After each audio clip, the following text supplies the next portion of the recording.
আসসালামু আলাইকুম। সংযুক্ত আরব আমিরাতের দুবাইয়ে পরীক্ষামূলকভাবে একটি নতুন পাইলট প্রকল্প চালু হয়েছে, যেখানে ট্রাফিক জরিমানা পরিশোধকে রেসিডেন্সি ভিসা ইস্যু ও নবায়নের সঙ্গে যুক্ত করা হয়েছে। নতুন নিয়ম অনুযায়ী ভিসা নবায়নের আগে বাসিন্দাদের সব বকেয়া ট্রাফিক জরিমানা পরিশোধ করতে হবে।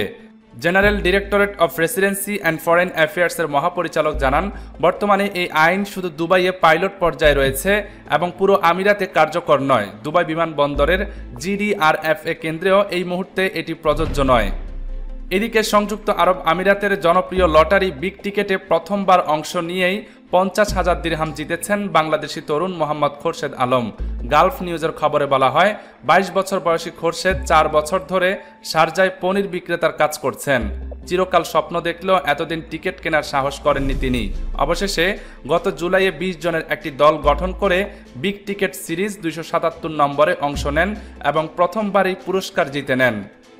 এদিকে সংযুক্ত আরব আমিরাত গ্রীষ্মের তীব্র গরমের কারণে নতুন নির্দেশনা দিয়েছে। সকাল 9টা থেকে বিকেল 5টার মধ্যে জানাজা ও দাফনের কাজ না করার আহ্বান জানানো হয়েছে। আমিরাতের গ্রীষ্মকাল শুধু অস্বস্তিকর নয়, বরং অত্যন্ত ঝুঁকিপূর্ণ। তীব্র গরমে ডিহাইড্রেশন, ত্বকের সমস্যা, শ্বাসকষ্ট ও হিট স্ট্রোকের আশঙ্কা থাকে।